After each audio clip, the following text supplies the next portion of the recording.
Hello everyone, this is Dilbag Verma. Welcome again to साहित्य study UGC net classes. सो ये मेरे हाथ में जो अभी रिसेंटली एग्जाम हुआ था वो वाला पेपर है जो अभी कैंसिल हो गया. लेकिन अभी आई थिंक सब लोगों ने ये वाला जो पेपर हुआ है उसको छोड़ दिया होगा. लेकिन इस एग्जाम में आज मैं आपको कुछ मोस्ट इंपॉर्टेंट टॉपिक्स जो है उनकी एक सीरीज में शुरू करने वाला हूं, जहां से हर बार पेपर में क्वेश्चंस आते हैं, कंटिन्यूसली लगातार आ रहे हैं. और मैं बार बार बोलता हूं, ऐसे बहुत सारे क्वेश्चंस इस बार भी पेपर में आए हुए थे जो लास्ट टाइम आए थे. ठीक है, कई क्वेश्चंस उसी टॉपिक से रिपीट हुए हैं और मैंने ऑफलाइन या ऑनलाइन क्लासेस में बार बार बोला था. आज मैं जिस टॉपिक पे बात कर रहा हूं मैंने इतनी बार वो क्लास में रिपीट किया है, तो उस टॉपिक पे आज मैं बात करूंगा. इसी तरह से जो टॉपिक हर बार पेपर में जो रिपीट होते हैं, ठीक है, थोड़ा सा क्वेश्चन का पैटर्न चेंज हो जाता है लेकिन उसका आंसर हम फाइंड कर सकते हैं कहां से, ऑप्शन से. ऐसे क्वेश्चंस बनते हैं हर बार. ठीक है, तो अगर दोस्तों आप हमारे इस चैनल पे नए हो तो प्लीज चैनल को सब्सक्राइब कर लेना और बेल आइकन को भी प्रेस कर लेना ताकि आने वाली हर एक वीडियो की नोटिफिकेशन आपको मिलती रहे. ठीक है, तो आज हम बात करेंगे एक मूवमेंट के बारे में जिसका नाम है द मूवमेंट. ये वाला जो मूवमेंट है आप लगातार पिछले 2 या 3 साल के क्वेश्चन उठा लीजिए, उसमें से हर बार क्वेश्चन यहां से आया है पेपर में. ठीक है, हर बार की बात कर रहा हूं मैं, एक बार भी नहीं छूटा है, हर बार क्वेश्चन आया है पेपर में. ठीक है, ये द मूवमेंट है क्या? ये एक तरह से रिएक्शन था जो 1930s में और 1940s में जो पोइट्री चलती थी, इसको हम इन डिटेल में करेंगे आज. जो 1930s में और 40s में जो भी पोइट्री जो है 1930s और 40s में जो चलती थी उसका रिएक्शन था ये द मूवमेंट. और ये आया कब था? ये आया था 1950s में, यानी कि इन पोइट्री के 1-2 दशक के बाद की बात है. ठीक है, ये मूवमेंट वाली जो टर्म है ये क्वेश्चन अब तक नहीं आया है, हो सकता है आगे यहां से क्वेश्चन आ जाए. द मूवमेंट की टर्म जो है वो किसने कॉइन की है? It was coined by JD Scott. The term coined by JD Scott in 1954. 1954 में इस टर्म को कॉइन किया गया है. ये वाला क्वेश्चन भी बन सकता है यहां से. ठीक है, और ये भी बन सकता है कि द मूवमेंट जो है वो किसके रिएक्शन में आया था. जो मॉडर्न पोइट्री है, मॉडर्निस्ट जो जो पोइट है उनके रिएक्शन में ये वाला जो द मूवमेंट है ये मूवमेंट चलाया गया था और इस टर्म को कॉइन किया है जेडी स्कॉट ने. मॉडर्न पोइट्री की मैं बात कर रहा हूं, जैसे मॉडर्न पोइट है टी.एस. एलियट हो गया, एजरा पाउंड हो गया, इन्होंने जो पोइट्री लिखी है उसके रिएक्शन में ये वाला द मूवमेंट आया था.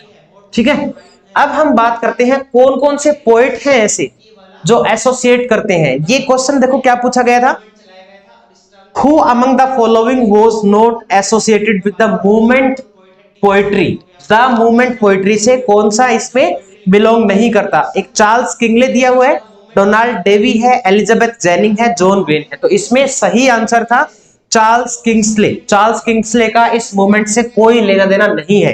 ठीक है, तो अभी मैं यहां पे लिख देता हूं जो जो आपको इनके नाम याद करने हैं उनके नाम. First of all Philip Larkin. Philip Larkin इनमें से एक है.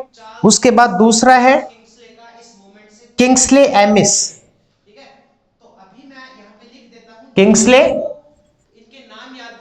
एमिस. अब इसमें कंफ्यूज आपको नहीं होना है क्योंकि ये वाले फिलिप लार्किन, किंग्सले एमिस, ये वाले जो पोइट हैं ये और कहां पे आते हैं?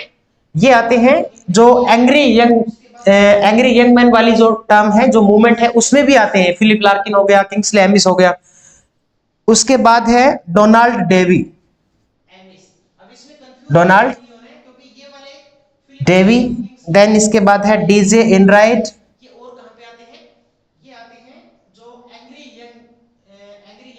DJ Enright. Then Tom Gunn. Thom gun.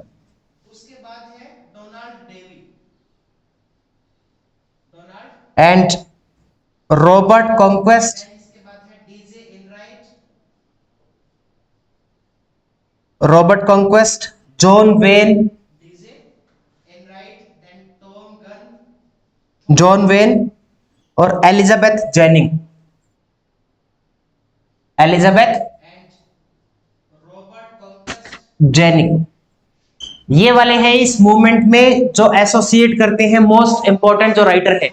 इन सारे राइटर्स के नाम आपको टिप्स पे याद होने चाहिए, ठीक है। हो सकता है नेक्स्ट टाइम अब की बार जो ऑप्शन में दिए गए थे वो ऑप्शन में जॉन वेन दिया गया था, उसके अलावा डोनाल्ड डेवी था, डोनाल्ड डेवी का है ये वाला, और एलिजाबेथ जेनिंग है, ये तीनों दिए गए थे, मतलब तीनों एसोसिएट करते हैं द मूवमेंट से। तो कौन नहीं करता, इसमें एक ऑप्शन था ये वाला जो चार्ल्स किंग्सले है, ये इससे एसोसिएट नहीं करता, ठीक है। तो ये ध्यान रखना, द मूवमेंट की हर एक चीज आपको टिप्स पे याद होनी चाहिए, ठीक है। क्वेश्चन हो सकता है अगली बार नाम चेंज करके पूछ लिया जाए, या टर्म्स पूछ ली जाए किसने टर्म दी है, या हो सकता है टाइमिंग पूछ ली जाए, क्योंकि आजकल क्रोनोलॉजी वाले क्वेश्चंस बहुत सारे आ रहे हैं। और एक मैंने कुछ वीडियोस वैसे क्रोनोलॉजी वाली भी बनाई थी, मोस्ट इंपॉर्टेंट कौन से राइटर्स हैं जो आपको क्रोनोलॉजी में याद करने हैं, कौन से की जो नोवेल है, प्ले है, वो आपको याद करने हैं। तो एक स्पेशली क्रोनोलॉजी के नाम से आपको प्लेलिस्ट मिल जाएगी, तो वहां से आपको चेक कर सकते हैं कि आपको कौन कौन सी क्रोनोलॉजी वाली, मतलब कौन कौन सी नोवेल या प्ले की डेट याद करनी, ठीक है। तो हमारे साथ जुड़े रहें, ऐसे ही आपको और भी मैं काफी सारे टॉपिक्स आपको बताऊंगा। लगातार ये सीरीज चलती रहेगी अब कि कहां से हर बार पेपर में क्वेश्चंस आ रहे हैं, तो आप हमारे साथ जुड़े रहें। मिलते हैं नेक्स्ट लेक्चर में। Be safe, stay connected, best of luck, God bless you.